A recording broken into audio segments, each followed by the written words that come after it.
نبي بعده أما بعد فأعوذ بالله من الشيطان الرجيم بسم الله الرحمن الرحيم قل هل يستوي الذين يعلمون والذين لا يعلمون صدق اللہ العظیم. اصلاح قوم آپ کو منظور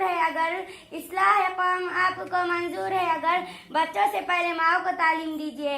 محترم صدر جلسہ، قابل احترام اساتذہ اکرام، میری پیاری بہنوں، آج کی اس مبارک اجلاس میں آپ حضرات کے سامنے لڑکے کے لیے دینی تعلیم کیوں ضروری ہے اس عنوان پر کچھ دیر لفظ کشائی کرنے کی جسارت کر رہی ہوں، اس امید کے ساتھ کہ آپ حضرات ہمارا گوش گزار فرمائیں گی. معزز سامعین، جیسا کہ ہم اور آپ جانتے ہیں کہ اسلام کے عورتوں پر بے شمار احسانات ہیں. ان احسانات میں سے ایک عظیم احسان یہ بھی ہے کہ اس نے مردوں کی طرح عورتوں کو بھی علم حاصل کرنے کا حق دیا ہے.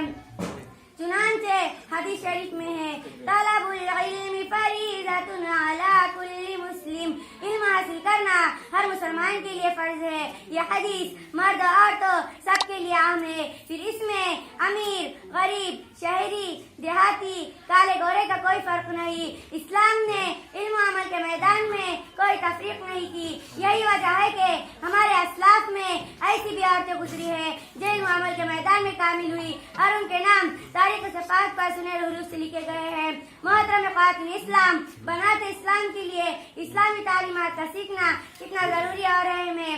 آئیے میں آپ کو بتلاتی ہوں. سب سے پہلے ہماری ماں اور بہنوں کو یہ بات سمجھ لینی چاہیے کہ علم کے بغیر انسان بالکل ادھورا اور نامکمل ہے. دین کی سمجھ تو بغیر علم حاصل کیے صحیح طور پر ادا نہیں ہو سکتی.